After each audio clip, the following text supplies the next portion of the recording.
ஆயிஷா ரலியல்லாஹு அன்ஹா அவர்கள் சொல்கிறார்கள், மா ரஅய்து ரசூலுல்லாஹி ஸல்லல்லாஹு அலைஹி வஸல்லம் அவர்களினுடைய அந்த நோயை நான் பார்த்ததற்கு பிறகு மா ரஅய்து ரஜுலன் அஷத்து அலல் வஜ்ஹி மின் ரசூலில்லாஹி ஸல்லல்லாஹு அலைஹி வஸல்லம். நம்மில் பல சகோதரர்கள் நினைக்கிறார்கள், நாம் அல்லாஹ்வை வணங்குகிறோம், நாம் அல்லாஹ்வை தொழுகிறோம், அல்லாஹ் நமக்கு ஏன் சோதனைகளை தர வேண்டும், அல்லாஹ் நமக்கு ஏன் கஷ்டங்களை தர வேண்டும். அன்னை ஆயிஷா ரலியல்லாஹு அன்ஹா அவர்கள் அறிவிக்கிறார்கள், மா ரஅய்து ரஜுலன், வாழ்க்கையில் ரசூலுல்லாஹ் மரண நேரத்திலே நோய்வாய்ப்பட்டதை பார்த்ததற்கு பிறகு அதுபோன்று ஒரு நோய்வாய்ப்பட்ட ஒரு மனிதரை என் வாழ்க்கையில் நான் சந்தித்ததே இல்லை. அல்லாஹ்வின் தூதர் போர்வையை போற்றியிருப்பார், பக்கத்தில் இருக்கக்கூடிய தோழரிடத்தில் ரசூலினுடைய உடலினுடைய சூடு பக்கத்தில் இருக்கக்கூடிய தோழரினுடைய உடலை தாக்கும். அந்த அளவிற்கு கடுமையான ஒரு சூடு, கடுமையான ஒரு காய்ச்சல். ஆனாலும் அல்லாஹ்வின் தூதர் அந்த காய்ச்சலோடு அல்லாஹ்வின் தூதர் ஸல்லல்லாஹு அலைஹி வஸல்லம் தொழுகை நடத்தினார். அல்லாஹ்வின் தூதர் அந்த காய்ச்சலோடி அந்த நோயோடி அல்லாஹ்வின் தூதர் முஸல்லாவை அலங்கரித்துக் கொண்டிருந்தார்கள். கிட்டத்தட்ட ரசூல் திங்கட்கிழமை மரணிக்கிறார் என்று சொன்னால் வியாழக்கிழமை மக்ரிபினுடைய தொழுகை வரை அல்லாஹ்வின் தூதர் தான் அந்த காய்ச்சலோடு. ஆயிஷா ரலியல்லாஹு அன்ஹா அவர்கள் அறிவிக்கிறார்கள், அல்லாஹ்வின் தூதர் மஸ்ஜிதிற்கு தொழுகைக்காக அழைத்து வரப்படுவார். அவருடைய 2 பெருவிரல்களும் அப்படி மண்ணிலே அப்படி நட்டியதாக, நடக்கவே முடியாது, கால ஊனி நடக்கவே முடியாது. 2 தோழர்களினுடைய தோளிலே கைகளை போட்டவராக, அப்படி 2 பெருவிரல்கள் உரசியவராக அல்லாஹ்வின் தூதர் பள்ளியிலே தொழுகை நடத்தினார். இஷாவினுடைய கொள்கை வாங்கு கொடுக்கப்படுகிறது. அல்லாஹ்வின் தூதர் எழுந்திருக்கின்றார். எழுந்திருக்கக்கூடிய அந்த நேரம் மயக்கம் போட்டு கீழே விழுகிறார். சரி, கொஞ்ச நேரத்துக்கு பிறகு ரசூலுல்லாஹ் சொல்லுவாங்க, தண்ணியை கொண்டு வாங்க, தரையை தண்ணியில ஊற்றுவாங்க, திருப்பி எந்திப்பாங்க, திருப்பி மயக்கம் போட்டு கீழே விழுந்து விடுவாங்க. ரசூலுல்லாஹ் கேட்பாங்க, மக்கள் எல்லாம் கொடுத்தாங்களா? அப்ப நபி தோழிகள் சொல்வார்கள், அன்னை ஆயிஷா ரலியல்லாஹு அன்ஹா, நீங்கள் இல்லாமல் இதுவரை இந்த தொழுகை நான் கொடுத்ததே இல்லை, மக்கள் எல்லாம் உங்களுக்காக நிற்கிறாங்க, சரி தண்ணியை கொண்டு வாங்க. முஸ்லிம் உம்மத்தே, நம்மெல்லாம் முஹம்மதுடைய சமூகம் என்று சொல்றோம். நம்முடைய வீட்டு குழந்தைக்கு முஹம்மது, அஹ்மத், அப்துல்லா என்ற பெயர் வைக்கிறோம்.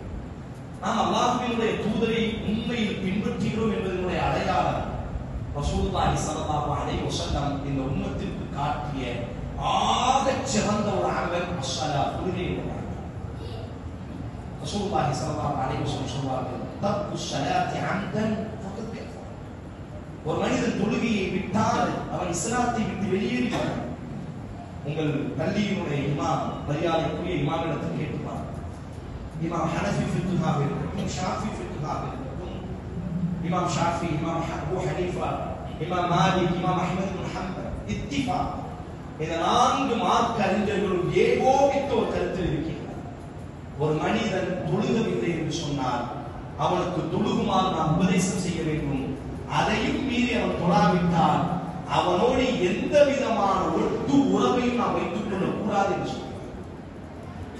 அவர் மரணித்தாலும் கூட அவரை இஸ்லாமிய முறைப்படி அடக்கம் செய்யலாமா கூடாதா என்பதாக ஃபிக்ஹ் கிதாபுகளில் தர்க்கம் செய்யும்.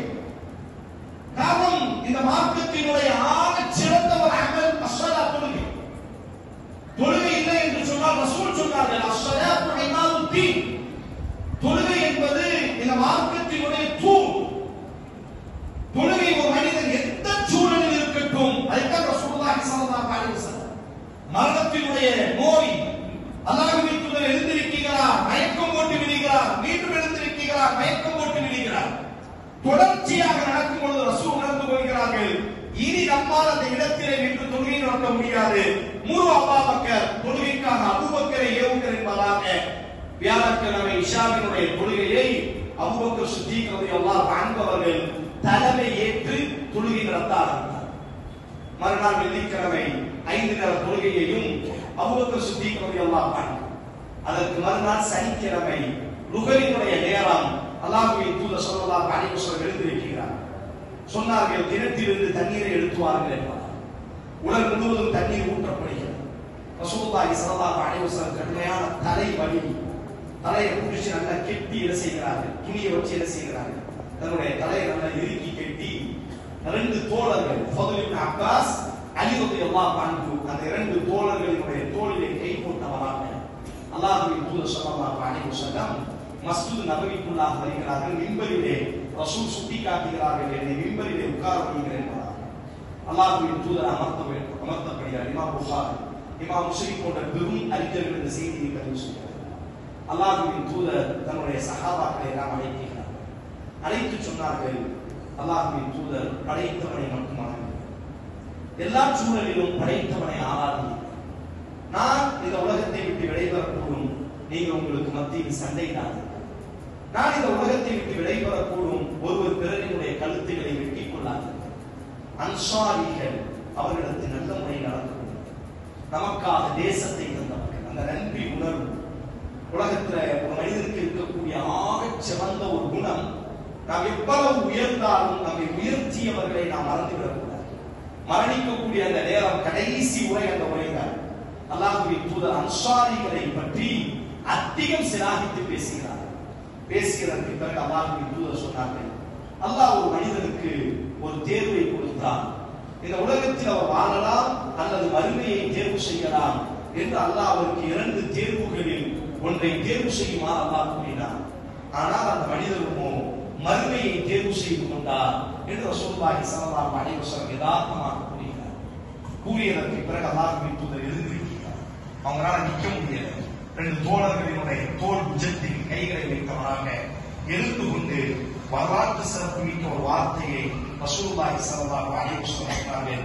முஸ்லிம் சமூகமே, என் அன்பான தாயே, என் அன்பான சகோதரனே, ரசூலுல்லாஹ் அளிக்கக்கூடிய அந்த நேரம் சொன்ன கடைசி தன்னுடைய சமூகத்திற்கு முன்பாக நின்று கொண்டு சொன்ன ஒரு வார்த்தை. அல்லாஹ்வின் தூதர் சொல்கிறார்கள், மன் குந்து ஜலத்து லஹு பஹ்ரன் ஃபஅதா, என்னுடைய முதுகை உங்களுக்கு முன்பாக நான் காட்டுகிறேன்.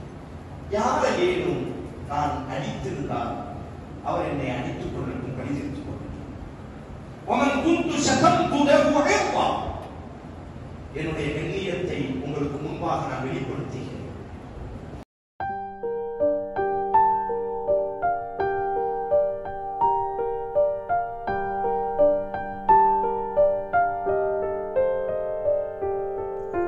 நீராடும் கண்களோடு நெஞ்சம் நிறை பாசத்தோடு, நீராடும் கண்களோடு நெஞ்சம் நிறை பாசத்தோடு, மாறாத ஈமானோடு யா ரசூலல்லாஹ் நான் மனமுருகி பாடுகின்றேன். யா ரசூலல்லாஹ் மனமுருகி பாடுகின்றேன். யா ரசூலல்லாஹ் நீராடும் கண்களோடு நெஞ்சம் நிறை பாசத்தோடு, மாறாத ஈமானோடு யா ரசூலல்லாஹ் நான் மனமுருகி பாடுகின்றேன். யா ரசூலல்லாஹ் மனமுருகி பாடுகின்றேன். யா ரசூலல்லாஹ்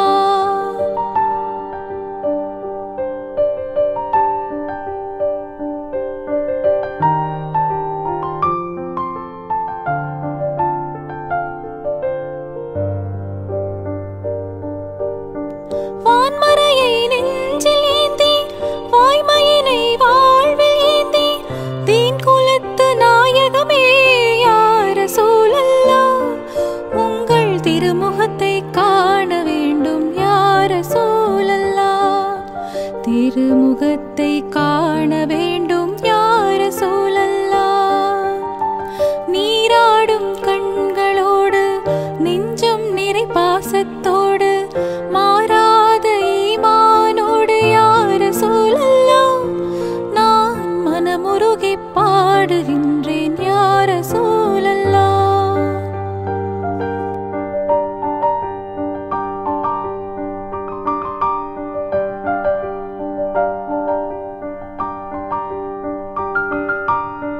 வாழும் நெறி வகுத்தளித்து, வாழ்ந்து காட்டி விளங்க வைத்து, வானம் சென்று இறையை கண்ட யா ரசூலல்லாஹ் உங்கள் வாகைதனை பாடுகின்றேன். யா ரசூலல்லாஹ் வாகைதனை பாடுகின்றேன்.